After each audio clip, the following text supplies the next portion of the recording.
what did we promise the other business that we would do to advertise this and to maybe bring business their way? And then what did we give them to help them bring people in? We started out by making a marketing checklist so that we could kind of create a roadmap for them and a timeline for everything so that it wasn't confusing at all. It was really all spelled out and easy to use. Welcome to the Natural Products Marketer podcast. I'm your host, Tina Maddock. On this podcast, you'll hear from manufacturers, retail owners and operators, and other business experts that will help you grow your business so you can serve more people and change more lives. Hi there, and welcome to another episode of Natural Products Marketer. And today I'm joined by Jamie, who does all the work behind the curtain and doesn't usually like to come out and chat with everyone. Is that right? That's correct. I tortured her into being here today. So anyway, I'm sure that everyone's going to be excited to hear what you have to say, because really Jamie is putting the things together. And so half the time I come up with these crazy ideas and then Jamie executes them, or she'll come back to me and say, hey, that isn't working like what you thought you wanted to do here. This is not working. We got to do something different. So you're the person putting all the process pieces together, and you can see what's happening real time better than I can. I'm looking at reports like stock ticker tape, trying to see if we're making any money for people, but you're seeing like whether or not the items that we're putting into systems are working and whether or not there's any snags or anything. And the reason that we're talking about this today is because we've talked a million times about partnering with other businesses that have similar audiences. And we have a resource called Business Partnership Opportunities, where we're giving you a step-by-step of how we suggest reaching out to your neighbor businesses. Local is best. Although if you have some online ways that you can serve the same groups, then that's also a great idea. But I wanted to talk about a specific case study where we just started loading people up with events by reaching out to business partners. We've talked about this a lot, but very few stores allow us to execute this from start to finish on their behalf. And we had a store allow us the opportunity to do everything from the outreach through to planning the events. We have not been on location while the events have happened, but they allowed us to do everything else, email marketing, ads. And so I wanted to go through like, what did we do and how did we find the people? How did we know they were the right people? And then what's happening in the store as we went. But just a little background quickly. This store's been down about 12% year over year this whole year. And one of the things that we've been poking them to do, and that loss started, they started seeing year over year trending down around March of this year. And it's a weird year. I think everyone can agree with that. But people are hanging on to essentials. And so we have to figure out ways to help people see your services or your products as essential, and also to reach new people who just haven't bought before, don't even know you're there. Like, how can we get in front of new audiences?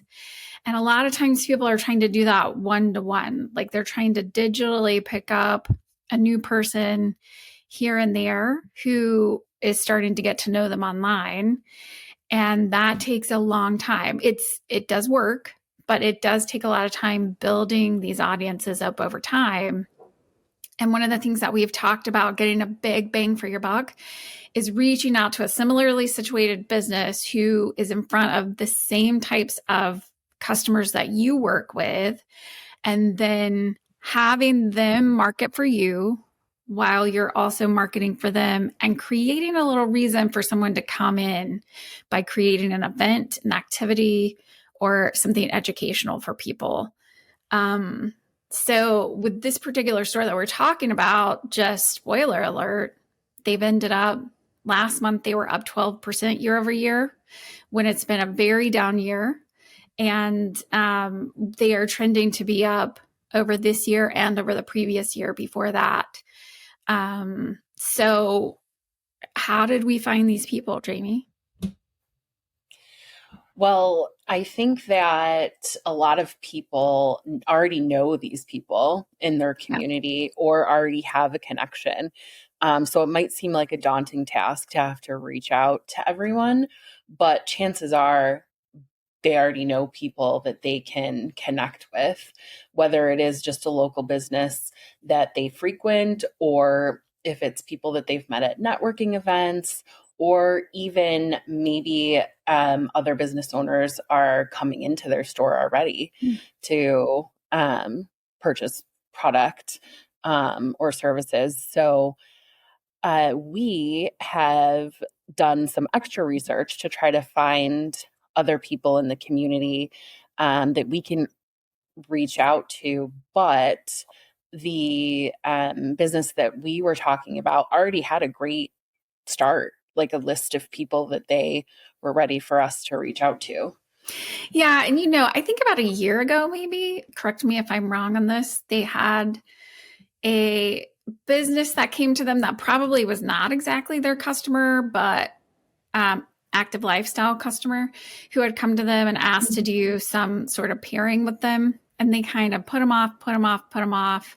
And so, but the fact that someone was interested in doing a co-sponsored event kind of got the wheels turning. And finally, when they were ready, and I really think the only barrier to making this happen was the business owner's time.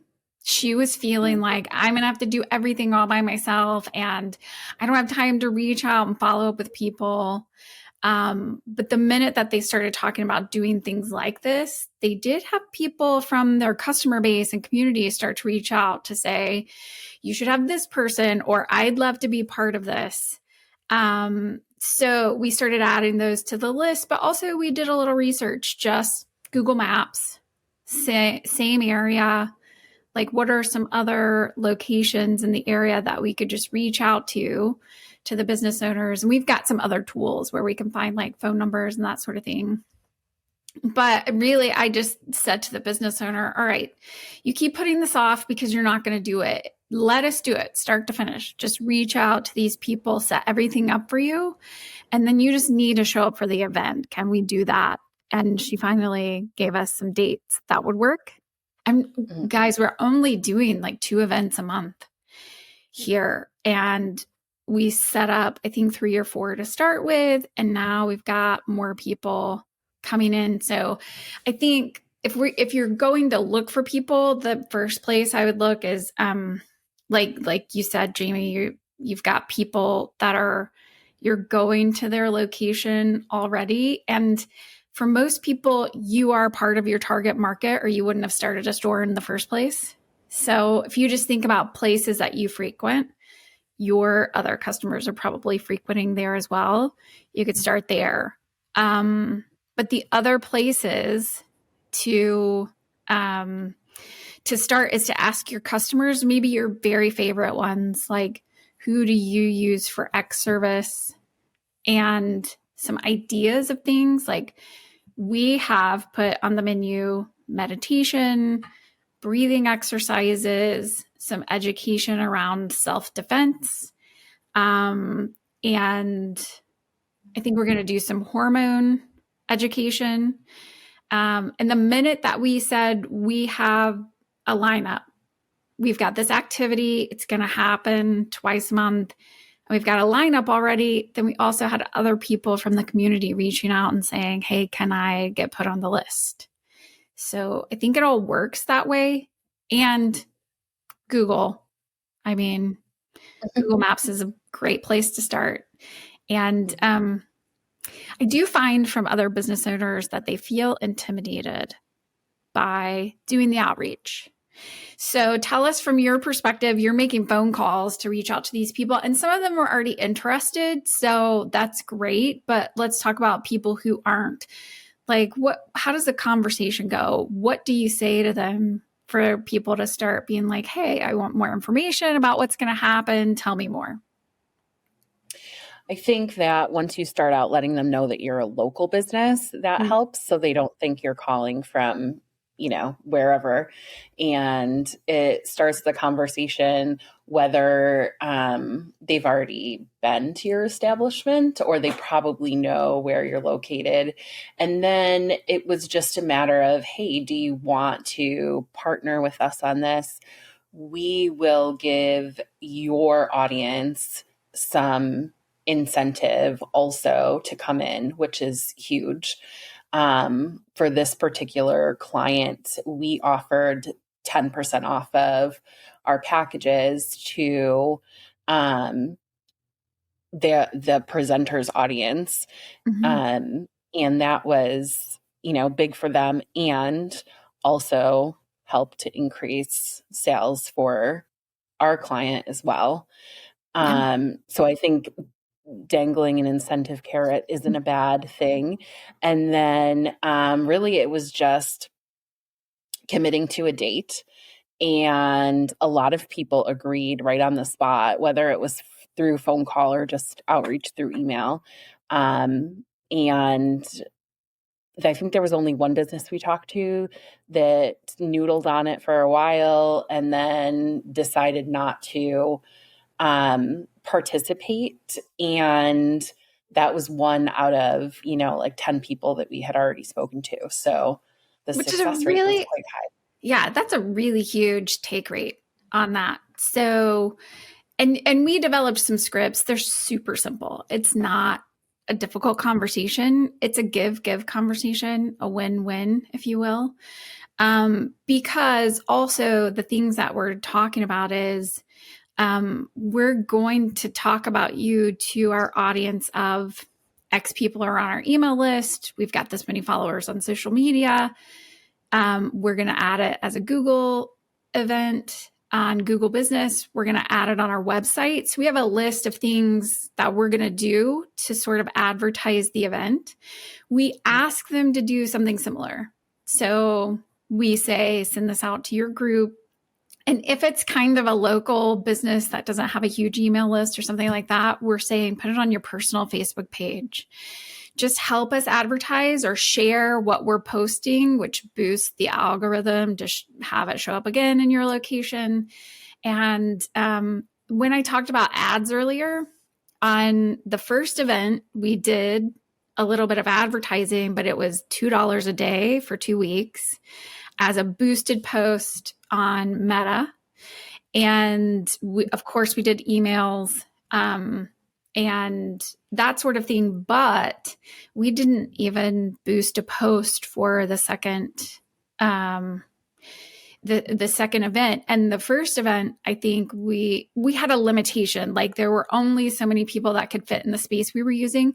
So the first event, we capped it off at 30. I think we ended up with like 35 people signing up, but 30 made it into the room. So it was perfect for that event. Second event, really, we didn't, there's still some space limitations, but we didn't put a real cap on it. And 54 people signed up. And that's the thing, just when you're thinking about it, everyone who signs up is not going to come. But, having 54 people sign up and over 40 walk into the room is really great for an educational event. But plus, there's other people that signed up. Now they know about you. And I'm going to say it was probably 30% new people, never been to the store before. There were probably 15, 20% recaptures who hadn't been in a while. And when I say a while, I mean like a year or more. People hadn't come in. And then you're attracting also your own audience. Maybe people who don't come that often, they're coming into the store, but you're kind of regulars. You're adding them too, but just makes them more sticky to be there. And just, I think some of the sales went up. The people started coming to the store more often because they could see that things were happening at the location. So it just felt like there was some different energy and that it brought more people into the store, which is a big deal. more foot traffic equals better sales, better revenue.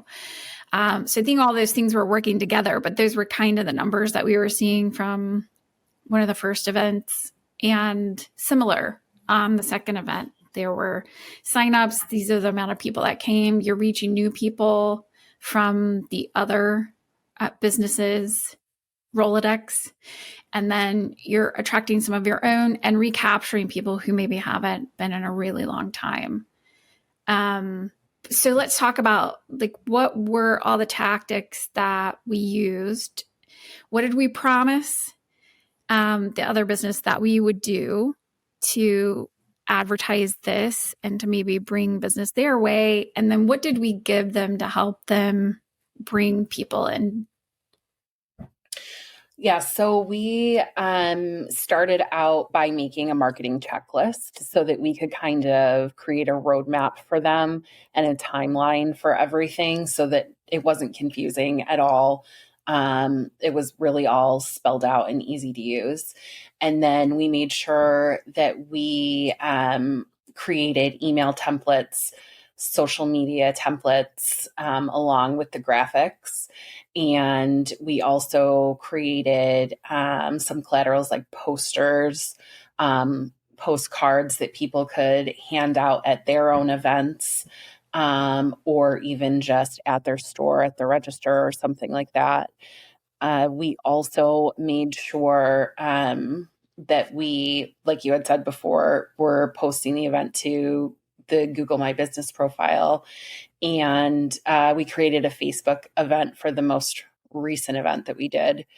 And we tie it all up into a nice bow so that it's easy to follow in a document and you can just click and get what you need. And not only do we provide templates on how to speak to the presenter, but also how they're going to communicate with their audience. Mm-hmm. So, the templates that they need to send out that they can use on their social media, that they can send out to their mailing list. And then what we promised was to do pretty much the same. So we were sending out to our email list, introducing the events, the reminder, that it's coming up, and then also posting on the social media channels that were available.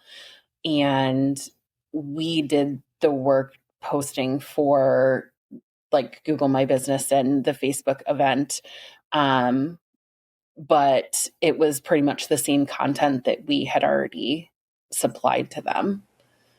Yeah. And I just want to be, a couple of things come up for me here because people have tried, kind of following our plan to do outreach to businesses, and some of them stumble over the script and some of them are fine with that, but then they forget to make it so easy for the other business to bring people to the event or to announce it and just get some traction out of whatever's happening in their business, whether it's just an online store and they just have a social presence, or whether or not they have a physical location where people are coming in and out, that there are materials for them to see that the person who owns their store or someone who has some subject matter expertise is going to be in a different location. So the easier you can make it for people, the more likely they are to follow the process and advertise on your behalf and bring new people to your location. And I do remember that we received emails back from some of these presenters who were thrilled that we had done all this work for them. They were like, oh my gosh, you guys made this so easy. Yeah. And speaking of follow-up, I mean, that's something that we didn't touch on, but that's part of the outreach too, is once the event is done, we like to send an email to the presenter, the person we're collaborating with, just to get an idea of how the event went and what feedback they got. And, if this is something they're interested in doing in the future. And then also from the attendees, we got some feedback, which is a great way, obviously, to make things more enjoyable and run smoother in the future, but also to, get testimonials Mm-hmm. for your website that you can use for your marketing, social media. And then also, the most recent person that we had has already been collaborating directly with our client for more stuff. Like, they're brainstorming, like, well, this worked really well, why don't we do this in the future? So it's leading to more, and that connection is already there. Yeah. So I feel like it's much easier for them to communicate and collaborate on that. Yeah. And, just thinking about this, the most recent event that we did, the presenter kept asking things like, how do I make this easier for you? Which gave us ideas too, because it was like, oh, well, if you could make sure that you give us these materials, then we'll be set. If there's any restrictions, like, the first class, it was like, we only have room for this many people because of the interaction that the presenter wanted. So just knowing those things ahead of time, which can make things feel more exclusive anyway. But I remember after the first event and we did outreach to everyone who attended, they gave rave reviews, like, so happy that that happened. And can you put this on the agenda more regularly, to the point that the business owner is now contemplating scheduling something regularly with a fee, because people were so jazzed about the experience that they had in that educational class. So it's possible that this could lead to extra services that generate income. Right now, we're offering these as free events, whether it's something participatory or it's something educational.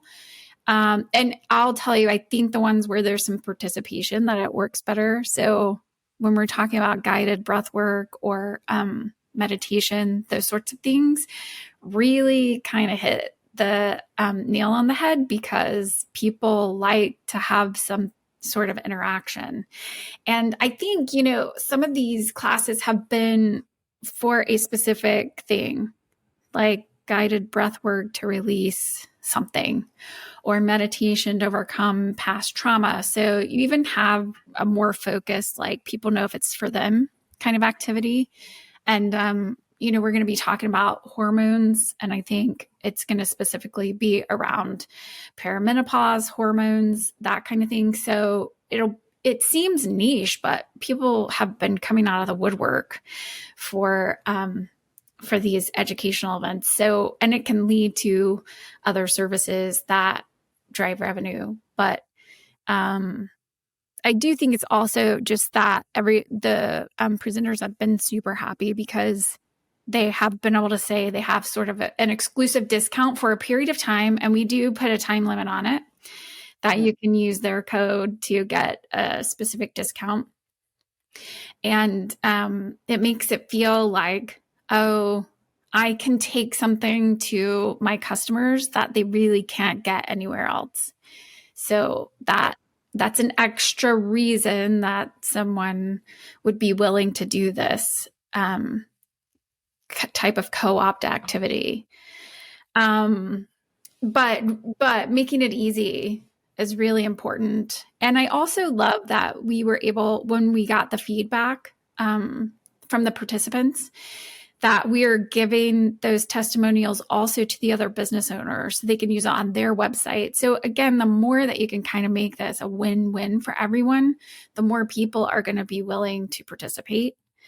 And the first few events, you just have to talk to the next people about, hey, we had this many people show up. Here's the percentage of people that were from our group of customers, so they can see they're getting a benefit from your customers as well as you would be getting some benefit from theirs. So the more you can just frame that conversation around what they can expect. If you do all these things that we've got outlined on our little plan here, you can expect this to be happening at your store, your place of business. So I think it just makes it such an easy sell for more people to come in there. Okay, so we've been through like, what did we promise? What did we provide? How did we get this out in front of people? I want to hit on the ads just for a second because we did do this on the first event. And then the second event just started, it came out of the gate running. So there was no need to do ads related to that. But creating the right audience on Meta was important so that you don't have to spend so much money for it to learn. What we did was upload a client list, like best customers over the past 90 days. People have come in and spent over a certain amount of money, loading that list into Facebook, and then also giving it a very focused geographic location. If you're not online only, it's really great for you to be able to narrow that down to within 5 to 10 miles of your store for the money to be most effective. So you load up the list, you're going to be advertising to your list $2 to $3 a day is what we were doing with that.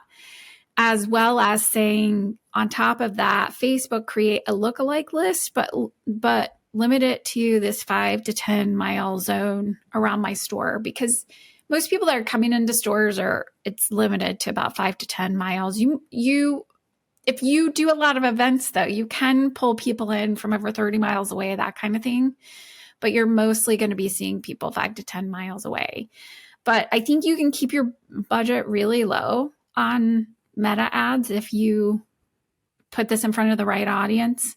That's very limited in scope. So limiting it to a lookalike audience of your best customers and within a geographic space makes a ton of sense. And then, most advertising systems are going to ask you for thousands of dollars a month. And I don't think you need to do that if you're on social media enough, participating once a week, twice a week on these Meta platforms, or even YouTube's a great one as well. And then you just spend a couple of bucks a day with the right audience, and you should be able to attract quite a few people. Okay, so that's a little bit about attracting people to the event. We talked about our follow-up. So we have followed up through email regarding this, give us some feedback. That was our first outreach. The next is if they have not purchased a membership, which some people did immediately, or, haven't purchased any product, then that's, the next thing that you would do. If they haven't spent money with you, this is your opportunity to remind them about that small window that they have. So you participated, here's the code, and get a discount off of your purchase. And so that's follow-up 2. And then follow-up 3 is, hey, here's our next event. So you're probably having something in the next 2 weeks. If you've done the lineup correctly, it might be in the next month. So maybe you're going to do this once a month, but just remind people, hey, here's our next event. Would love to see you.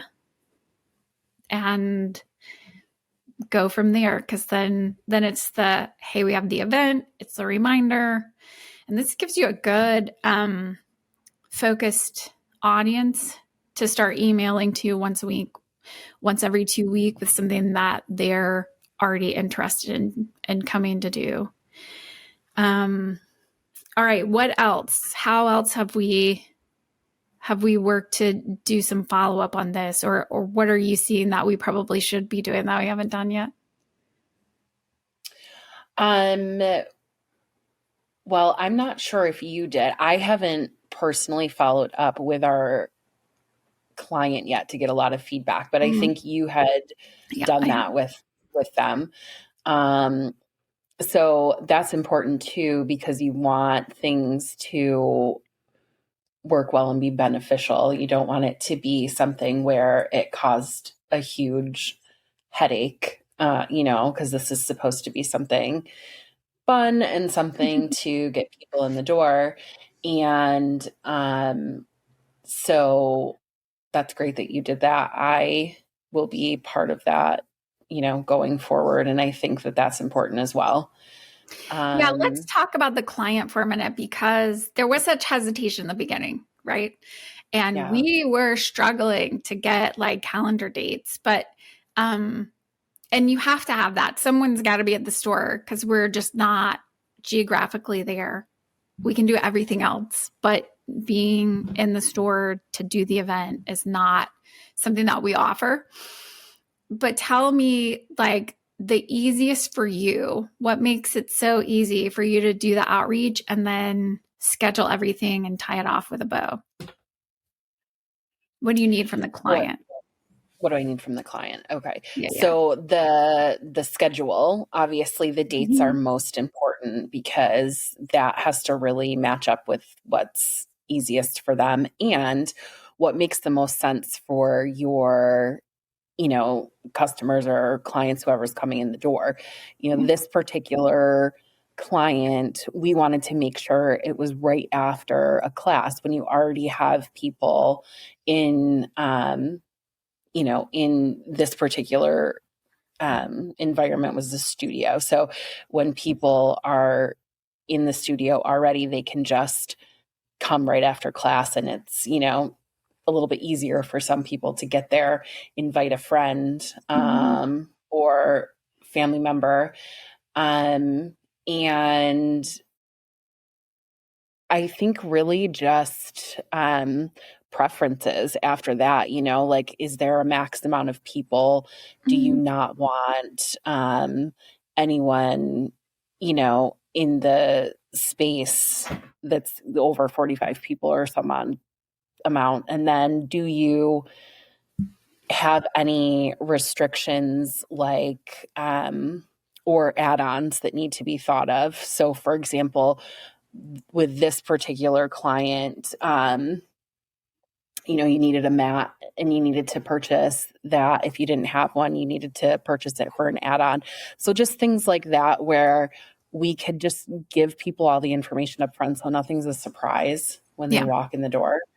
Yeah. Um, Which works and better. So this kind of brings me to Jamie, like it works best if you have a way for people to register for the class, the event, yeah, because then you can remind them first of all, but secondly, and you're reminding people that are very interested, but second, you can be like, hey, don't forget, these are the items you're going to need, or this is what you can expect from the experience. We're going to be spending this much time doing this much time doing that, or whatever. Or hey, you're going to need some things. We have a minimum amount to offer. Anything else you'll have to purchase for X dollars.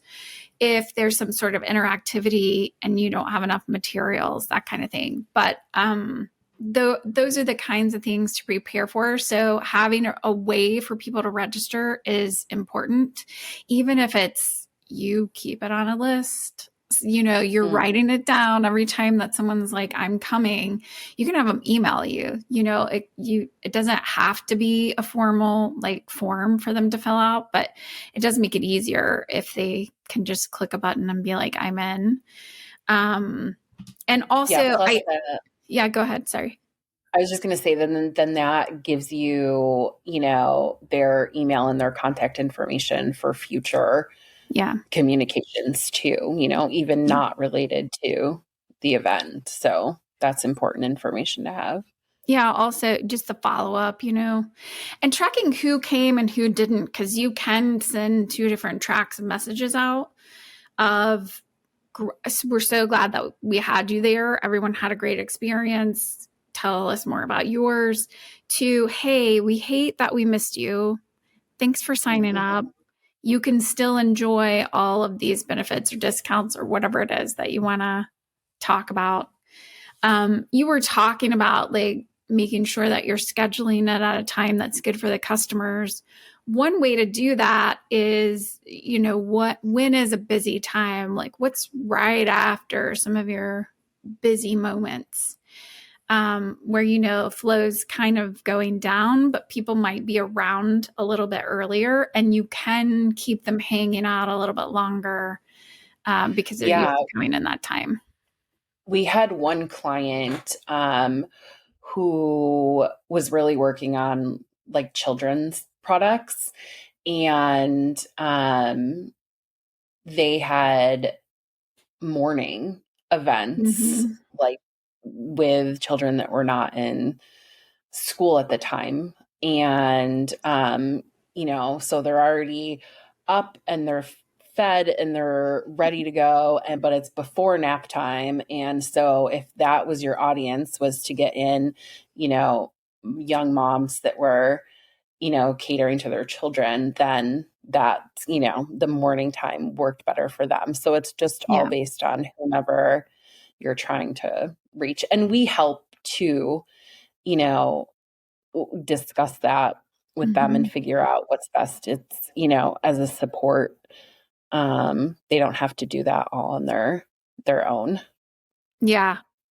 Yeah. And I mean, if you remember being a busy mom, you often look for ways to occupy your children's time without you having to set up an entire event yourself.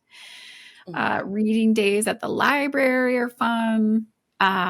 Bubbles in the park. Like, if there's a way that you can have an organized activity where you might be able to just sit back and be like, for a minute, then that's great too. But yeah, so back to having conversations with a client. Yes, I'm the one that's on the front line of doing that. I know that you guys are in contact typically about scheduling and everything, but from the client's perspective, like I said, number one, the biggest fear was I'm going to have to do this all by myself, and I'm zapped because I'm doing things like buying toilet paper and just keeping the lights on in this place, which everyone that's listening has experienced those days. And then we're telling you, hey, you can grow your business, just spend a few more hours on it. And so, yeah, this is like, oh no. So I think her initial response was, yes, we need to grow, but I'm maxed out. Like, what am I going to do? So this has been a lifesaver for her to have someone else making these connections and helping things happen. And then after the first event, I debriefed with her immediately the next day and had a conversation about, I wish I would have had this or known this thing, either from the presenter or from a logistics perspective. It would have been easier if, and fill in the blank. So we have those conversations after the event, and then we can add to our checklist. Oh yeah, that would make it easier for everyone if we had this information ready. So it just helps us shore up any missing pieces that will make it easier for everyone. And overall, I mean, she has felt like it's just brought a bit of energy into the store that she wasn't feeling there before.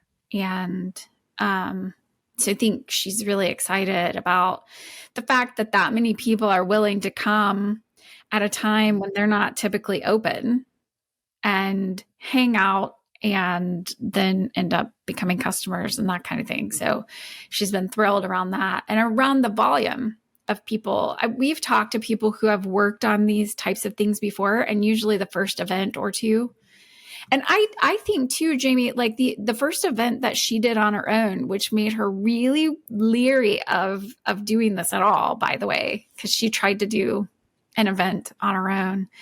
And I think 3 people came, and she was like, I'm not doing all this work for that. Yeah. But, and that's why it's just when you have the right full marketing plan around this, it works. But if you're just trying to sort of make it happen on the side, it's not as fruitful for sure. So, that's why we've made a whole plan around it. And we can share those resources with you guys if you're interested. Just shoot us an email, info@naturalproductsmarketer.com. We're happy to share our resources for business partner opportunities, but also we're here to help if you'd like to try this out. I think the most successful way to do it is to try it for 90 days. And there's a little bit of a buildup. You probably need a month and a half to get ready for it and do the outreach to put a big plan together. I remember there was at one point we were kind of getting squirrely on the dates when we first started, and you were like, okay, no, we need at least 2 more weeks or 3 more weeks or whatever so that we can do all the activities that will make this successful. So we can tell you guys, like, having things planned a month in advance really makes it a lot easier to get people interested in coming. So, the The runway to get this started is a month and a half, to put the agenda in place and then to start marketing it.